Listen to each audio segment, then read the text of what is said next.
அது மட்டும் இல்ல, இந்த ஆட்சி வந்த பிறகு மின்கட்டண உயர்வு 52% உயர்த்திட்டாங்க. வீடுகளுக்கு மின்கட்டண சதவீதம், கடைகளுக்கு வீட்டு எல்லாமே மின்கட்டணம் 52% உயரும். 1000 ரூபாய் கட்டினா 2500 ரூபாய் கட்டணும். வீட்டு வரி இப்படி காரைக்குடி, சிவகங்கை, பேரூராட்சி, நகராட்சி எல்லாம் வீட்டு வரி 100% ஏத்திட்டாங்க. கடை வரி 150% ஏத்திட்டாங்க. கடையில பீக்கவர் வரி, தொழிற்சாலைக்கு வரி, குடிநீர் வரி உயர்வு, குப்பை வரி வேற போட்டாங்க. வரி போடாதே கிடையாது. ஆனா வரி போடாத பட்ஜெட் மக்கள்கிட்ட பேசுறாங்க. அத்தனை வரி போட்டு நீ எங்க வரி போடாத இருக்குது. இன்னொன்றையும் சொன்னார் திரு ஸ்டாலின். திராவிட முன்னேற்ற கழக ஆட்சி வந்த உடனே நிறைய திட்டங்களை செயல்படுத்தினார். ஒவ்வொரு திட்டத்தை அறிவிப்பார், ஒரு குழு போட்டுவார். ஒரு திட்டத்தை அறிவிச்சா ஒரு குழு, அதோட முடிஞ்சு போச்சு. இது வரைக்கும் 52 குழு போட்டிருக்காரு.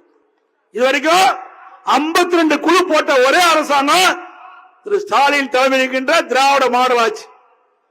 அந்த குழு என்னாச்சுனே தெரியலைங்க.